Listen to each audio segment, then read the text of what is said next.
ফেসবুকে বিরূপ মন্তব্য করায় ব্যারিস্টার সৈয়দ সাইদুল হক সুমন আদালত অবমাননার রুল জারি করেছে হাইকোর্ট। সুপ্রিয় দর্শক, আসসালামু আলাইকুম ওয়া রাহমাতুল্লাহ।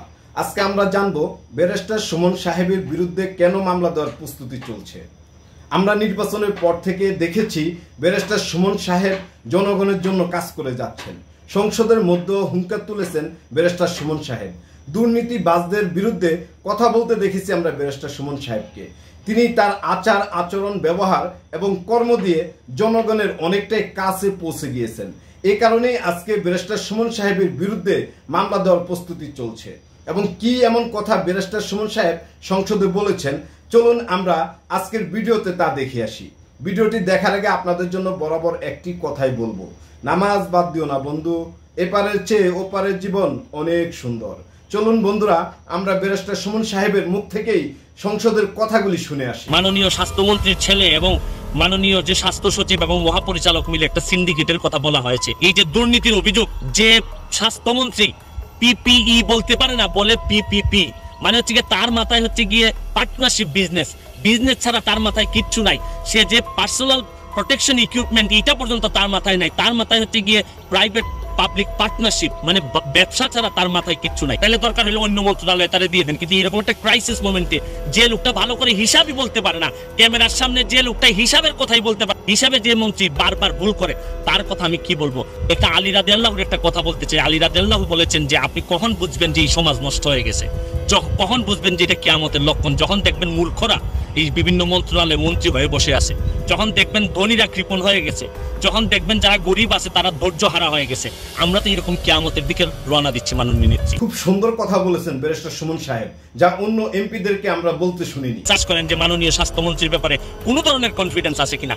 এইরকম কনফিডেন্স না থাকলে, যে মন্ত্রীর উপর বিশ্বাস থাকে না তার উপর এইরকম অবিশ্বাস নিয়ে পৃথিবী থেকে বিদায় নেওয়াটা দুঃখজনক। মাননীয় মন্ত্রী, মাননীয় সংসদ সদস্য, এইভাবে যদি ব্যারিস্টার সুমন সাহেব কথা বলে যান, বাধা তো আসবেই। আমি পারবো যদি আপনারা মাননীয় সংসদ সদস্যরা আমার সাথে থাকেন, তবে আপনি মাননীয় সংসদ সদস্য, আপনি আসেন আমার অফিসে, এক কাপ চা খেয়ে আমরা আলাপ করব ভবিষ্যতে আমরা কিভাবে এটা শুরু করা যায় এই বিষয়টা নিয়ে কথা বলেন। আমি দেখে তারপরে দেখবো যে এটা কি করা যায়। মাননীয় সদস্য জনাব সৈয়দ সাইদুল হক হবিগঞ্জ ৪। করিতেছি মহান আল্লাহর নামে, যিনি পরম করুণাময় এবং অত্যন্ত দয়ালু। যতগুলা ব্যর্থ হয়েছে এর মধ্যে প্রথম টপ মন্ত্রণালয় হচ্ছে গিয়ে স্বাস্থ্য মন্ত্রণালয়।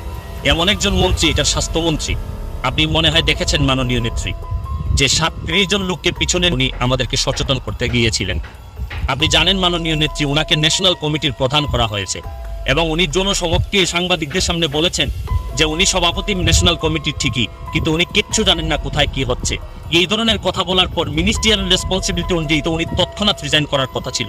মাননীয় নেত্রী, আপনি জানেন যে উনি হচ্ছেন গিয়ে সেই স্বাস্থ্যমন্ত্রী গত বছর যখন 90,000 লোক ডেঙ্গুতে আক্রান্ত হয়েছিল, ঢাকায় যখন মহামারী হয়েছিল, তখন তিনি থাইল্যান্ডে না কোথায় পরিবার নিয়ে বেড়াতে গিয়েছে। মাননীয় নেত্রী, আমি শুধু একটা কথা বলতে চাই, নিউজিল্যান্ডে লকডাউন থাকা অবস্থায় একজন স্বাস্থ্যমন্ত্রী শুধু সি বিচে বেড়াইতে গিয়েছিলেন, তাকে ডিমোশন দিয়ে অন্য মন্ত্রণালয়ে ডিমোশন দিয়ে দেওয়া হয়েছে। মাননীয় নেত্রী, আমি একটা কথা বলতে চাই মাননীয় নেত্রী, আপনি হয়তো ফেসবুকে দেখেছেন যে মাননীয় স্বাস্থ্যমন্ত্রীর ছেলে এবং মাননীয় যে স্বাস্থ্য সচিব এবং মহাপরিচালক মিলে একটা সিন্ডিকেটের কথা বলা হয়েছে।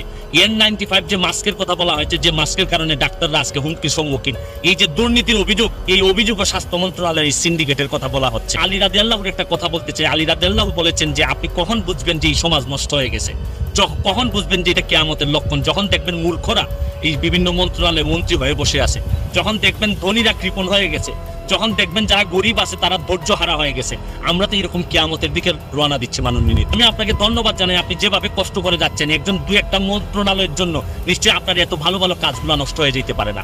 মাননীয় মন্ত্রী, আমি বলছি যে তাদেরকে বদলাই অন্য আরেকজনকে দিলেই যে তাড়াতাড়ি দিনের ভিতরেই যে সব চেঞ্জ হয়ে যাবে তা বলছি না মাননীয় নেত্রী, কিন্তু মানুষের যে কনফিডেন্স, আপনি একটা লোককে জিজ্ঞেস করেন যে মাননীয় স্বাস্থ্যমন্ত্রীর ব্যাপারে কোনো ধরনের কনফিডেন্স আছে কিনা। এইরকম কনফিডেন্স না থাকলে, যে মন্ত্রীর উপর বিশ্বাস থাকে না তার উপর এইরকম অবিশ্বাস নিয়ে পৃথিবী থেকে বিদায় নেওয়াটা দুঃখজনক। মাননীয় প্রধানমন্ত্রী, আপনাকে বলছি, ব্যারিস্টার সুমন সাহেব যে কথাগুলি বলেছেন এর সাথে জনগণ একমত, আমরা একমত। এই কারণেই আজকে ব্যারিস্টার সুমন সাহেব অনেকটাই বিপদে পড়ে যাচ্ছেন। ব্যারিস্টার সুমন সাহেব খুবই গুরুত্বপূর্ণ কথা বলছেন। বন্ধুরা, আপনারা কথাগুলি মনোযোগ সহকারে শুনেন। যে দেখেন যারা শেখ রাসেলকে যারা হত্যা করছিল, সেই মাজেদকেও তো ফাঁসির দণ্ড দেওয়ার আগে তাকে তার একটা শেষ ইচ্ছা জিজ্ঞেস করা হয়েছিল, তার শেষ ইচ্ছাটা পূরণ করা হয়েছে। যারা আজকে আমরা যারা সুস্থ আছি বা যারা বাংলাদেশ থেকে বিদায় নিবে, তাদের অন্তত শেষ কথাটা, শেষ ইচ্ছাটা হচ্ছে গিয়ে এরকম একটা ব্যর্থ মন্ত্রণালয়ের মন্ত্রী রেখে আমরা এই পৃথিবী থেকে বিদায় নিতে চাই। আপনি তো চাইলে, এটা তো এমন কোনো আপনি ছাড়া আওয়ামী লীগ এবং এই সরকারে কেউ অপরিহার্য না, একটা লোক এখানে অপরিহার্য না, চাইলে আপনি পরিবর্তন করে, তাহলে দরকার হলে অন্য মন্ত্রণালয়ে তারা দিয়ে দেন। কিন্তু এরকম একটা ক্রাইসিস মোমেন্টে যে লোকটা ভালো করে হিসাবই বলতে পারে না, ক্যামেরার সামনে যে লোকটা হিসাবের কথাই বলতে পারে না, যে হিসাবে যে মন্ত্রী বারবার ভুল করে, তার কথা আমি কি বলবো? একমাত্র বাংলাদেশেই এমনটা হয়, যার 3টা বাড়ি আছে তার আরো 3টা প্রয়োজন। এটা একমাত্র বাংলাদেশেই হয়ে থাকে। এবং যে কথা ব্যারিস্টার সুমন সাহেব এখানে বলেছেন, তিনি 100% লিগ্যাল একটি কথা বলেছেন, এবং এই কথাগুলির কারণেই কিন্তু ব্যারিস্টার সুমন সাহেব আরো অনেকটাই বিপদের সম্মুখীন হয়েছেন। আর কোনো কথা মন্ত্রী, মাননীয় প্রধানমন্ত্রী আর কোনো কথা বলার নাই আমাদের। শুধু একটা কথা বলতে চাই যে এরকম যে স্বাস্থ্যমন্ত্রী পিপিই বলতে পারে না, বলে পিপিপি, মানে হচ্ছে গিয়ে তার মাথায় হচ্ছে গিয়ে পার্টনারশিপ বিজনেস ছাড়া তার মাথায় কিচ্ছু নাই। সে যে পার্সোনাল প্রোটেকশন ইকুইপমেন্ট, এটা পর্যন্ত তার মাথায় নাই। তার মাথায় হচ্ছে গিয়ে প্রাইভেট পাবলিক পার্টনারশিপ, মানে ব্যবসা ছাড়া তার মাথায় কিচ্ছু নাই। মাননীয় প্রধানমন্ত্রীর কাছে আবারও কোর্ট জুড়ে চাচ্ছি যে এইরকম একটা ক্রাইসিস মোকাবেলায় এই গ্রাম আপনার মতো যদি বিশ্বাস করার মতো কোনো একজন মন্ত্রী না থাকেন, তাহলে আমরা মরেও শান্তি পাবো না। আবারও আপনার জন্য শুভকামনা করে, অন্তত আমি জানি আপনি আমার চেয়ে অনেক ভালো জানেন, ভালো বুঝে, তারপর আমাদের মনের কথা, অন্তত ভুল হোক শুদ্ধ হোক, সব বেশিরভাগ মানুষ যেহেতু মনে করে যে এই মন্ত্রণালয়ের মন্ত্রী এবং যারা আছেন তারা একটা সিন্ডিকেট করে আপনাকে ডুবানোর প্রচেষ্টায় লিপ্ত। আমি বলি মাননীয় প্রধানমন্ত্রী, এই মুহূর্তে যদি তারা একটু পরিবর্তন করে দিয়ে একজন যার প্রতি বিশ্বাস রাখা যায়, জানি না কতটুকু, মরার যদি কপালে লেখা থাকে মরবো, কিন্তু একজন বিশ্বাসযোগ্য লোককে যদি মন্ত্রী দিতেন, তাহলে অন্তত যুদ্ধটাতে সেনাপতি যদি ভালো হয়, তাহলে এই যুদ্ধে শহীদ হইলো মনের মধ্যে কোনো কষ্ট থাকে না। ভালো থাকবেন, সুস্থ থাকবেন। ধন্যবাদ মাননীয় সদস্য, মাননীয় মন্ত্রী।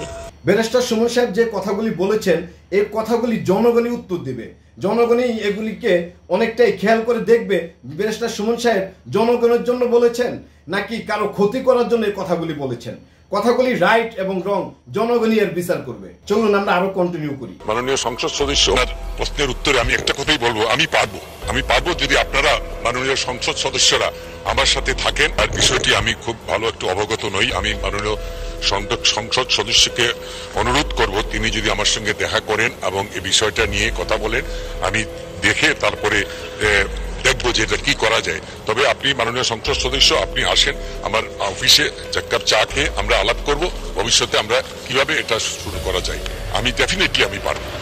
এবং মাধ্যমে এটিকে বলতে চাই, আপনাদের কাছে আমার সবিনয় অনুরোধ, আপনারা প্রত্যেকের এলাকায় যে সমস্ত ক্লিনিক, ডায়াগনস্টিক সেন্টার থাকে, আপনারা ভিজিট করুন, ভিজিট করে দেখুন যে তাদের সেই যা যা সুবিধা সেগুলো আছে কিনা, লাইসেন্স আছে কিনা।